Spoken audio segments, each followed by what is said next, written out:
Hi, welcome to the screencast. In this episode, this is the first screencast. I'm going to show you how to set up a sine wave trigger to fatten up your kick drum sound.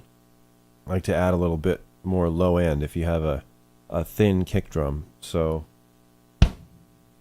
I've set up a kick track here with just one measure.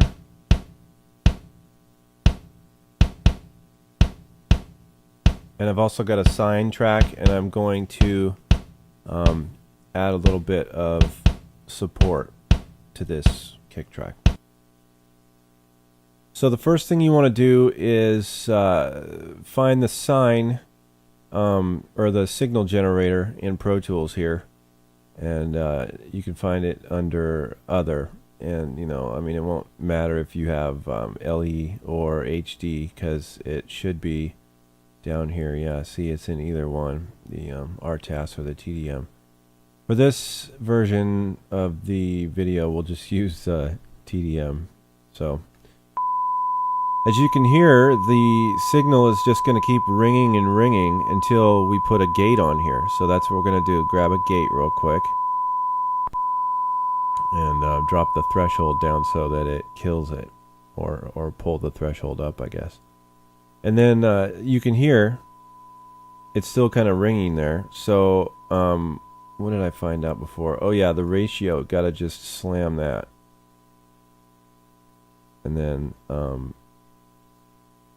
what else was it? Let me find it real quick. Oh yeah, the range. Yeah. Okay, so you got to drop the range all the way here and slam the ratio so you get something that looks like that. All right, and what we're going to do is turn.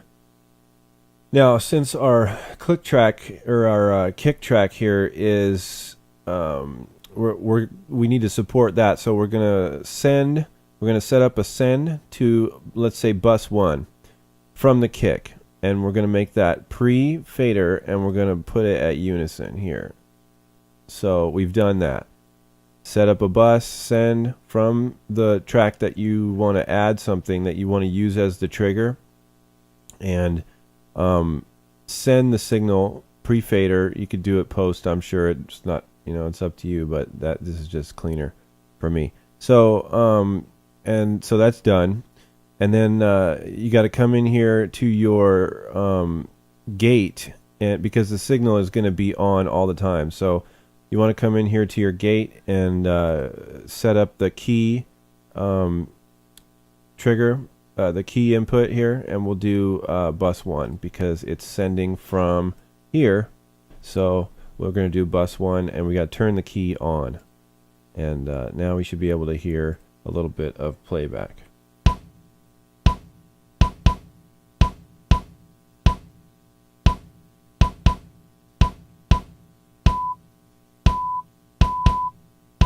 Okay, so you can clearly hear that's working.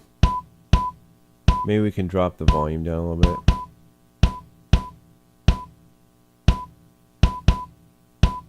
Now, you don't want to leave it at this pitch because obviously that sounds kind of weird. You could, I guess it could sound cool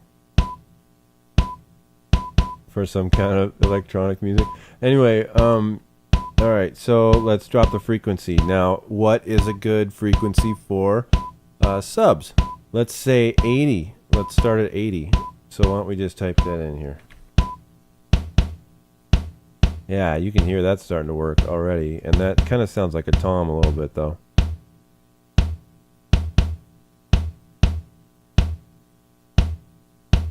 Let's bring the level up.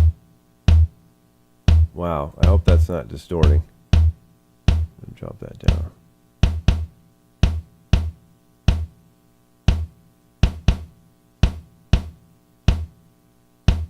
Okay.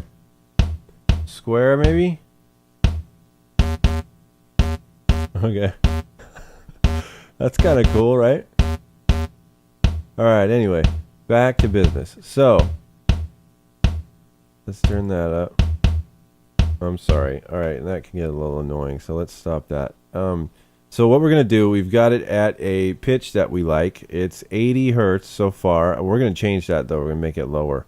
But anyway, we want to get it to a point where it sounds good as far as the attack and decay goes. So let's practice that a little more. Let's see if we can just mess with the, let's see. Yeah, cool.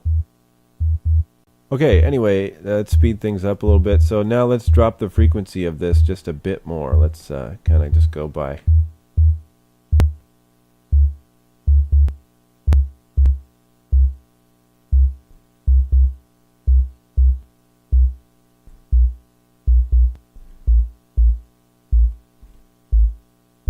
Nice. All right, let's bring this kick back in. Now, you can really hear how that has added some sub.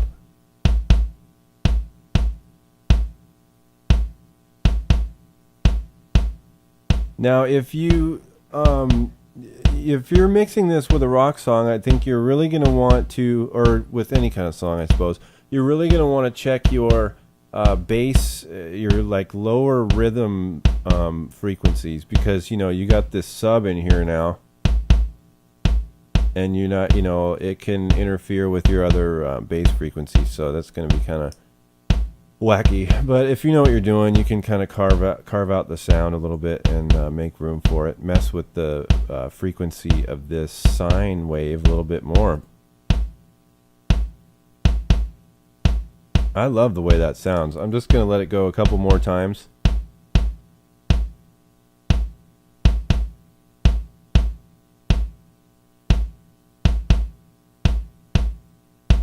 Once again, this was setting up a trigger with a sine wave in Pro Tools with a gate key input.